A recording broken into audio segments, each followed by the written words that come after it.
Hello Acapella world, Deke Sharon here, the world's preeminent #1 acapella nerd. I will take down anybody who thinks they're going to climb higher on the nerd acapella hill than I. King of the mountain. Anyway, I'm here to answer some questions for the lovely, fantastic people at Vocal Australia. I'm having an amazing time down here in Melbourne, and fire away. What kind of questions do we have?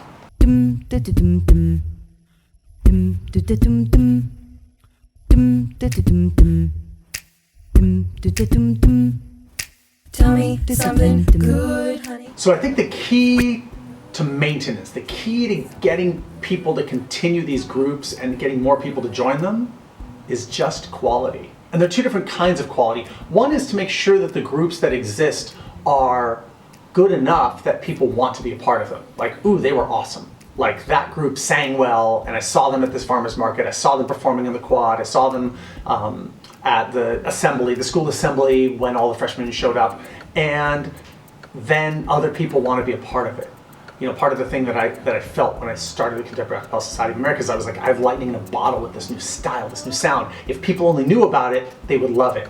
So the key is to continue to get it out there in a way that people will love it. And we won't have movies doing that for us, but we still will have YouTube.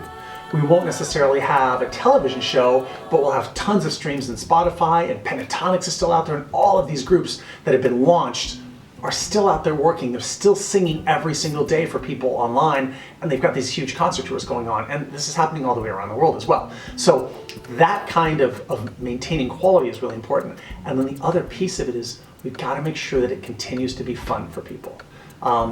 Directors, as choral music became more and more kind of scholarly, singing, which generally for most of human history was just a fun activity that people would do when they get together on the holidays, sing some Christmas carols or whatever. But as soon as you go into an academic setting, a lot of the directors have this kind of chip on their shoulder because the music isn't taken as seriously as instrumental music, or it's not in tune. We have to make sure it's in tune.